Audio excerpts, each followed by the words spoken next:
Hello, I'm Jorge Briceño, Director of Instructional Television for KLCS TV. Welcome to Reform the LA Way with Los Angeles Unified School District Board President, Monica Garcia. On this episode, a look at how the district is planning for success and the roads that they will build to pave the way. We'll be joined later in the program by Principal Tommy Welch of Central Region Middle School No. 7 and Meg Palisock, the founder of Synergy Academies. But first, a chance to talk with Board President Monica Garcia about what's going on in the LAUSD. Monica, welcome. Good to see you again. Thank you. Good to be here.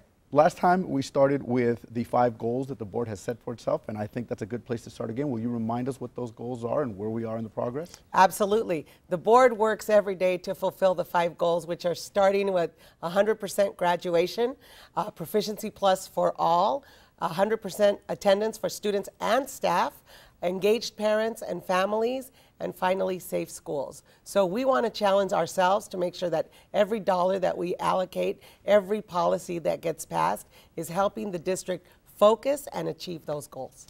Now, last time we went a little bit deeper into graduation and some of the on-the-ground type of efforts that were taking place. This time, I'd like to talk a little bit more about parent and community engagement. And given the timing that we've got some very qualified staff back on with the district, tell us a little bit about the initiatives that are going on specifically in supporting, or I should say expanding, laying out a plan for how to engage parents. That's right. When you go throughout the district, Jorge, you go from San Pedro over to Sherman Oaks, over to the east side, to the south side, people want to know more about what are we doing, how are we engaging parents and families, how are we supporting and expanding their involvement in our schools. We know the secret to success when parents are involved, when parents are supporting what the teacher's doing, what the principal's doing, when there's regular conversation about how to support that child, how to help them be successful. We know families do better.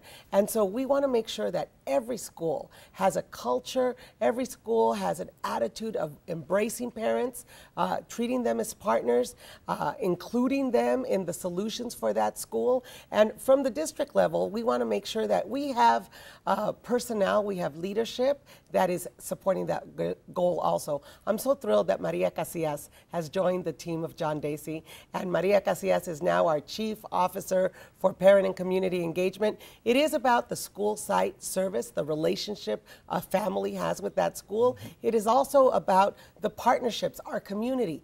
Some schools do really, really well of getting all their neighbors involved in whatever activity they have. Others kind of have a fort around them, and it's really hard to penetrate. So we want to make sure that when we talk about engaged parents in communities, we want to make sure that teachers know that parents are there to support them, and that parents know teachers are there to support them, and that when adults work together, children do better. So I'm glad Maria Casillas is on board. We're going to see a lot of change in our attitude. The other piece is this district has to do a lot better to communicate with all our stakeholders, including parents. And I want to ask you a little more about that, because it seems it's almost like a catch-22. You know, we want these wonderful parents to be involved, and the parents want a district that welcomes them, and we're sort of sitting there at a standoff. Where do we start? I mean, I would think that you would agree with me that it's the district's responsibility to take that first step forward, reach that hand out to the parents. Well, we know the parents need us as a district, as a provider, and we know that there's places where we do it very well and places where we don't do it well at all. So part of it is looking at the best practices. Part of it is learning from each other, opening our doors up, helping principals and teachers that do it well, talking to the other ones, modeling, and knowing what do schools do? How do successful schools engage these families? But it is moving away from the one-size-fits-all where central will dictate something. And we're going to see today with our guest in pilot schools, in charter schools, in magnet schools, in the places where parents are welcome. They are an asset. They are a strength in our community. And we know we have to do better. So whether it's the Connect Ed, whether it's a parent club or a parent group that people are a part of, whether it's the Parent Summit or whether it is just making sure that we're talking about what are the challenges at our schools and how are we communicating to every family. It's a big reach for us. LAUSD struggles with communicating. We'll have to build on the TV station, we'll have to build on the bulletins that go home, and we'll have to build maybe a radio station, I'm not sure. But we know it is on us. It is on us to be explicit about what the expectation is, about being supportive, about what the needs are, and we want to see it in every school, in every community. It's a lot, but we're going to see more of it. Well, I think you hit it on the head, and that we need the parents, as you stated, and it is our responsibility as a district to reach out. So I'm looking forward to seeing the changes that are going to happen. Speaking of one size not fitting all, recently there was a lot of buzz around Public School Choice 3.0. And I'd like to get your feedback about where we're headed. Are you happy with the applications that are coming in, the number of schools that are involved? What's your take? Well, I think when it comes to parent and community engagement, what the board saw and Superintendent Dacey recommended, we need to do better by our advisory vote. That was not working to give us the information around preference. What we also heard from our parents is they need more information. What are the choices? What are the elements that make a school successful? So I'm pleased that Superintendent Dacey has brought the board changes to strengthen public school choice. I also think that we're looking at where are people being successful. You need to have multiple providers. You need to have multiple teams writing for a school. If one school only draws one applicant, there is no choice. And so we're putting the responsibility on Superintendent Dacey to work with our partners and make sure that every community is involved in that reform. You know, I'd be remiss if I didn't talk a little bit about Superintendent Dacey. He's come on board since we last met. How do you feel that superintendent and his vision, his goals that he set out, come into play with the goals that the board set out for itself? I'm grateful that Superintendent Ramon Cortines left us and we haven't skipped a beat. He laid a real good foundation. Superintendent Dacey came out strong saying, here are the metrics, hold me accountable.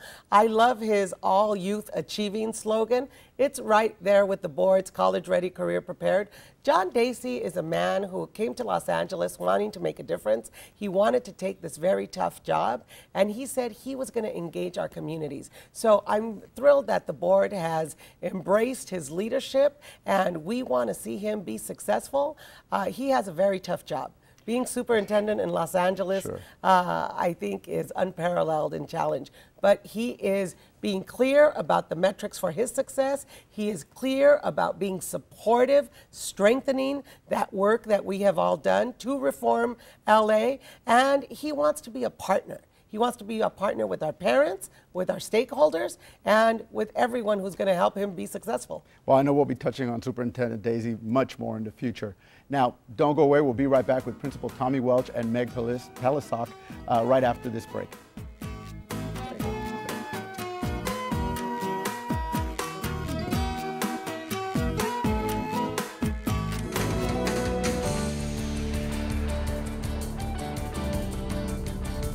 Here today to make our community aware of the budget crisis currently being handled by the Los Angeles Unified School District. We're inviting parents so they can get not only just involved but very well connected in this process. We designed it so that it's only a short presentation, and then we break out into groups so that people can feel that they can engage and ask all the questions that they need to, so that they can be very active in really demanding appropriate funding for our schools from our state. This is the beginning of a set of community meetings that we can help the public understand both the state budget situation and how it's affecting LAUSD. And for parents and community members to understand just how badly the state is not investing in public education and its effect on us. And lastly, what we can do about that, both ourselves and to advocate at the state level. We hope to see parents and various stakeholders, community come out to have an opportunity to learn about our budget crisis in the district and the state, and have an opportunity to get together in small groups to ask questions, share information, and to give their input, and really to provide clarification on where we are as a district and how we hope to move forward in the future.